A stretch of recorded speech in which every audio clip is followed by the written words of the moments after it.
Students, talk में जो हम लोग नेक्स्ट बात करने जा रहे हैं वो है टॉक ड्यू टू कपल। ये बहुत इम्पॉर्टेंट सेगमेंट है। ये वो पोर्शन है जहाँ पे स्टूडेंट्स काफ़ी दफ़ा कंफ्यूज रहते हैं कि कौन सा फार्मूला यूज़ होने जा रहा है या कैसे चीज़ों को टैकल करना है। तो आइए टॉक ड्यू टू कपल की हम लोग बात करते हैं।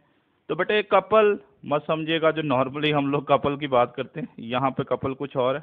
ठीक है, साइंस स्टूडेंट्स बन के सोचना है आप लोगों ने। ये नहीं सोचना कि कपल अभी से भाई अभी अभी फ्यूचर की बात चल रही है फिर कपल बनाइएगा आप लोग। ठीक है, साइंस स्टूडेंट्स के पॉइंट ऑफ व्यू से सोचना है। जैसे किसी स्टूडेंट से पूछा, वो एंटी टेस्ट की तैयारी कर रहा था, उससे किसी ने पूछा यार जी आजकल हर कोई बोल रहा है जीएफ जीएफ, भाई जीएफ क्या है? तो उसने बोला भाई जीएफ ग्रेविटेशनल फोर्स है। ठीक है, तो आप लोगों को इस तरह से सोचना है। आइए हम लोग टॉक ड्यू टू कपल में चलते हैं, मजीद कोई वक्त ज़ाया किए बगैर।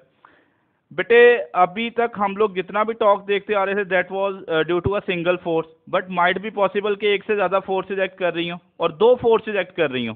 अभी हम दो फोर्सेज की बात करने जा रहे हैं। तो फिर बेटे वहाँ पे मे बी जो कॉन्सेप्ट है वो डेवलप हो जाए टॉक ड्यू टू कपल का।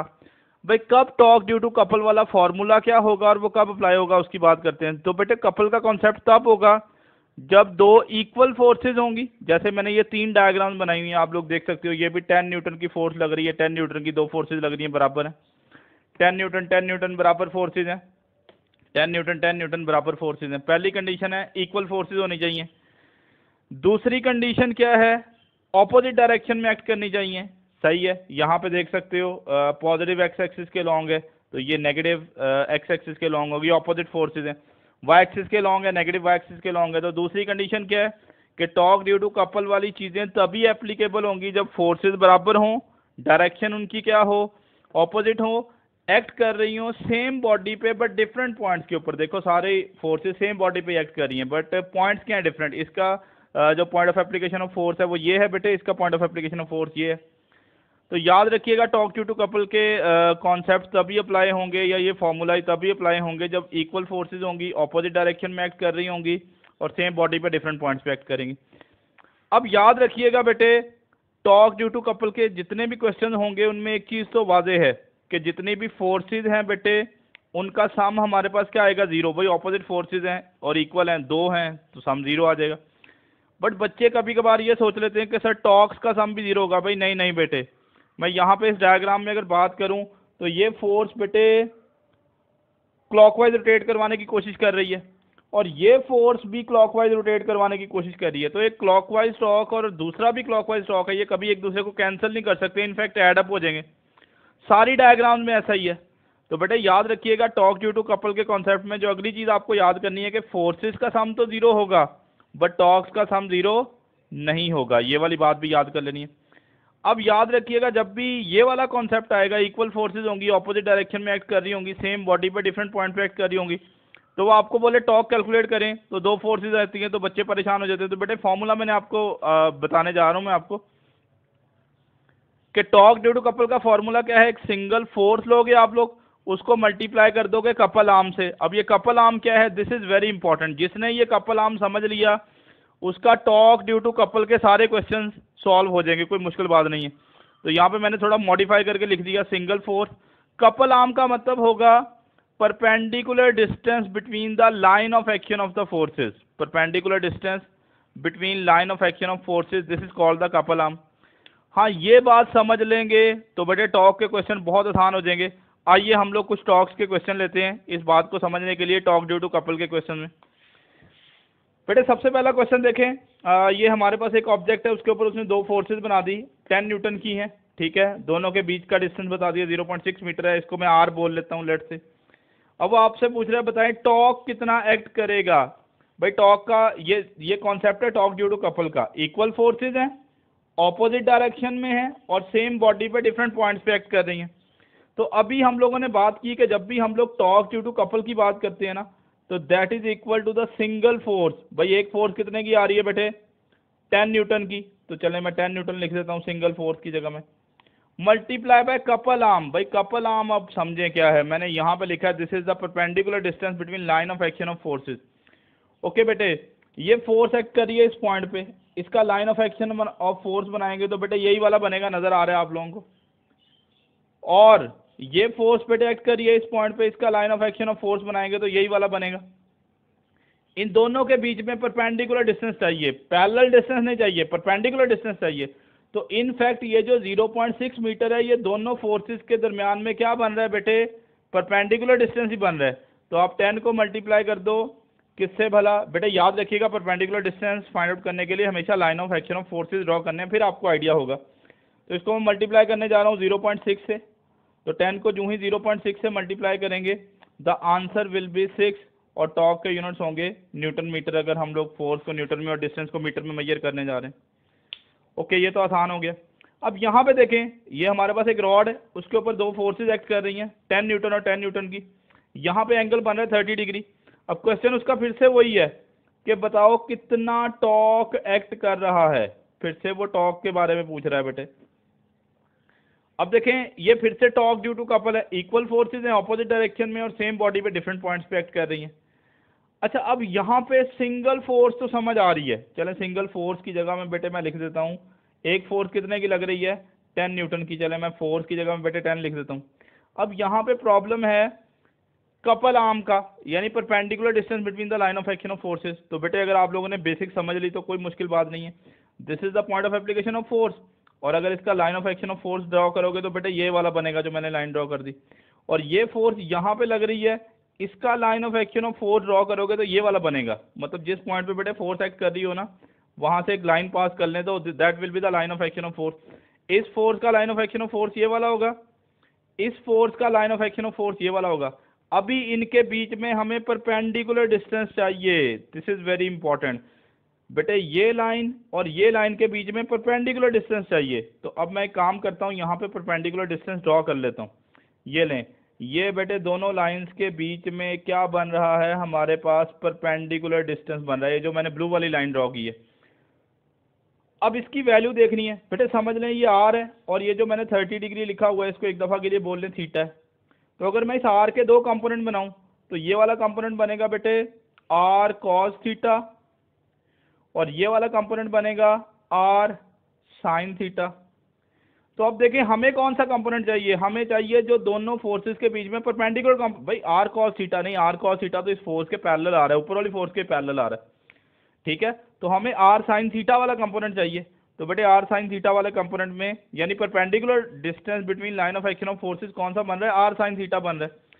तो मैं एक दफ़ा के लिए चलो इसको यूँ लिख लेता हूँ कि बेटे ये जो हमारे पास फोर्स एक्ट कर रही है, इसको लेट से हम लोग बोल लेते हैं एफ है, और जो परपेंडिकुलर कंपोनेंट आ रहा है बेटे वो कौन सा आ रहा है, साइन थीटा वाला आ रहा है। बच्चे कहेंगे सर यही तो बोला था आपने टॉक में भी। तो बेटे ये देखना पड़ेगा, हर दफ़ा साइन वाला ही नहीं आएगा, मैं एक और क्वेश्चन लूँगा। तो बेटे यहाँ पे फोर्स लग रही है 10 न्यूटन की, आर की वैल्यू आपको नज़र आ रही है कितनी है, 0.6 है, और साइन थीटा देख लें कितना बन रहा है बेटे, 30 डिग्री बन रहा है। तो साइन 30 डिग्री की सिंपली आपको वैल्यू पुट करनी है 10 मल्टीप्लाई बाय 0.6, और साइन 30 डिग्री की वैल्यू होती है हमारे पास 1/2। तो 10 को 0.6 से मल्टीप्लाई करेंगे 6 आ जाएगा, 6 को फर्दर 1/2 से मल्टीप्लाई करोगे तो बेटे राइट आंसर होगा 3 न्यूटन मीटर। तो यहाँ पर जो टॉर्क की वैल्यू आ जाएगी वो 3 न्यूटन मीटर आ जाएगी, that is also very important. हमेशा ये मत समझिएगा साइन वाले कंपोनेंट आएगा। अब आइए एक और क्वेश्चन लेते हैं हम लोग टॉर्क ड्यू टू कपल का। यहाँ पर भी देखें दो फोर्सेज लग रही हैं 10 न्यूटन की, ऑपोजिट डायरेक्शन में लग रही हैं, 1 मीटर रॉड के ऊपर लग रही हैं, 1 मीटर मैंने उसकी लेंथ लिख दी है, थीटा 30 डिग्री बन रहा है। तो अब आपसे फिर पूछ रहा है कि बताओ टॉर्क कितना एक्ट करेगा। तो बेटे line of the action of forces draw कर ले, मैंने बोला था जिस पॉइंट पे फोर्स लग रही हो ना वहाँ से एक स्ट्रेट लाइन ड्रॉ कर लें। बेटे इस फोर्स का line of action of force ये वाला बनेगा, ये वाली जो फोर्स है इसका line of action of force ये वाला बनेगा। आ रहा है समझ आप लोगों को, इस फोर्स का line of action of force ये वाला बनेगा।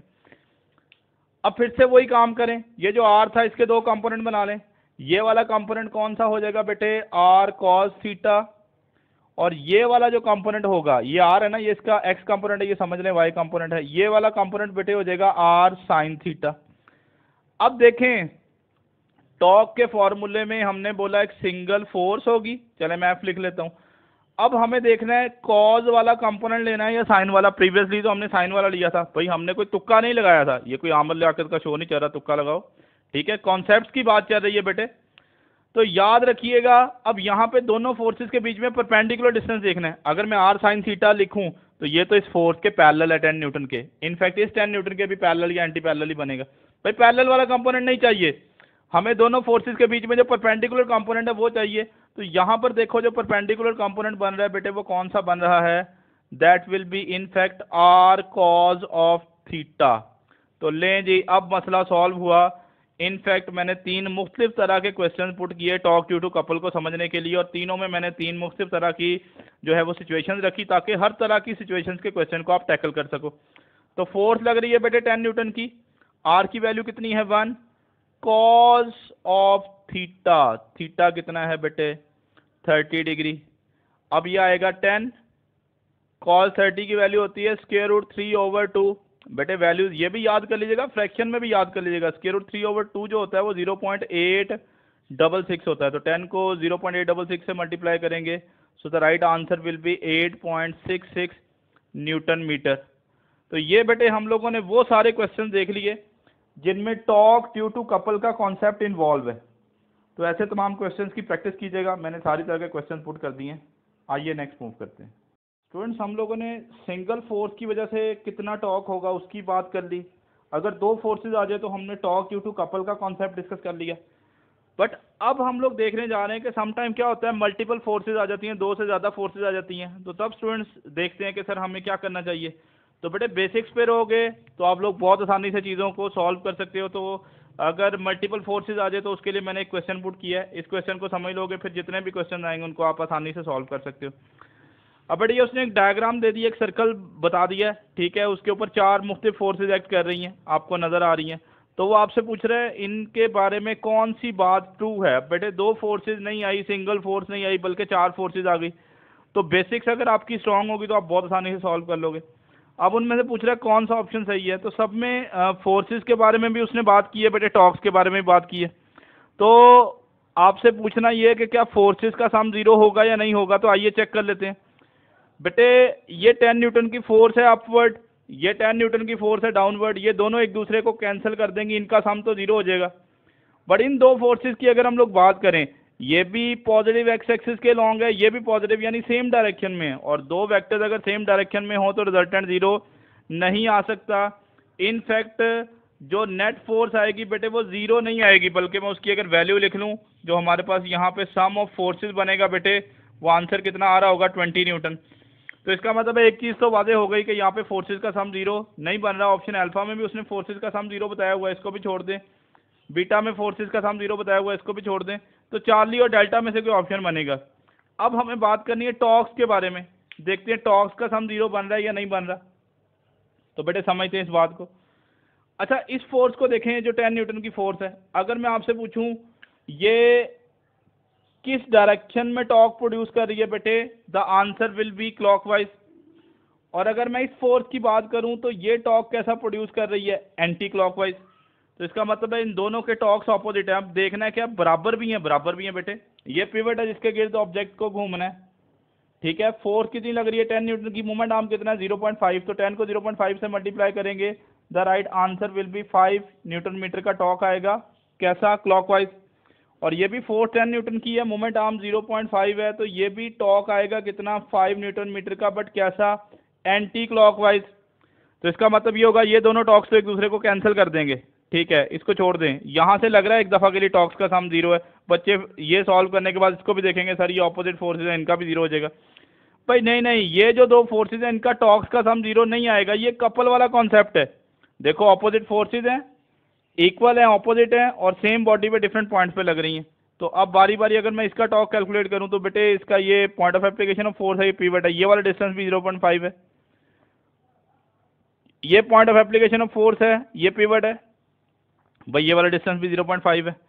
तो अगर मैं इसका टॉर्क देखूं तो 5 न्यूटन मीटर होगा, बट कैसा होगा बेटे, अगर आप लोग देखो तो ये इनफैक्ट क्लॉकवाइज बनेगा। और ये फोर्स का जो टॉर्क देखें, force multiply by movement arm, तो ये भी 5 न्यूटन मीटर बनेगा, और इनफैक्ट ये भी कैसा होगा, क्लॉकवाइज होगा। तो अगर आपसे मैं नेट टॉर्क पूछूं तो बेटे क्लॉकवाइज और क्लॉकवाइज का सम, इनका तो 0 हो गया था बट इनका सम 0 नहीं हो सकता। तो इनफैक्ट जो नेट टॉर्क आएगा यहाँ पे, ठीक है, सिग्मा टॉर्क अगर मैं बात कर लूँ तो वो आएगा 10 न्यूटन मीटर का, और डायरेक्शन क्या होगी बेटे, क्लॉकवाइज होगी हमारे पास। तो समझ आई कि इस डायग्राम के लिए फोर्सेस का सम पूछ ले तो वो भी मैंने आंसर कर दिया कि फोर्सेस का सम बेटे कितना बन रहा था, 20 न्यूटन का बन रहा था। और टॉर्क्स का सम पूछ ले तो 10 न्यूटन मीटर क्लॉकवाइज है। तो फोर्सेस का सम भी जीरो नहीं है, टॉर्क्स का सम भी जीरो नहीं है, तो राइट ऑप्शन हमारे पास कौन सा हो जाएगा, डेल्टा वाला ऑप्शन हो जाएगा। तो मैंने बता दिया अगर मल्टीपल फोर्सेस आ जाएं तो जो आपने बेसिक्स पढ़ी हुई है उन पे रहते हुए बेटे आपको इसको सॉल्व कर लेना है। Dear student, this is all about the torque due to couple. Torque की मज़ीद वीडियोस भी टॉप स्पॉट फिज़िक्स के चैनल में अवेलेबल है। आप मज़ीद वीडियोस के लिए टॉप स्पॉट फिज़िक्स का चैनल विज़िट कर सकते हैं। So thank you so much for your patience listening. मज़ीद ऐसी वीडियोस के लिए टॉप स्पॉट फिज़िक्स का चैनल लाइक और सब्सक्राइब कर लें और बेल आइकन का बटन दबा लें ताकि आपको मज़ीद आने वाली वीडियोस के बारे में नोटिफिकेशन मिल सके। फ़िल वक्त के लिए इतना ही, अपना ख्याल रखिएगा।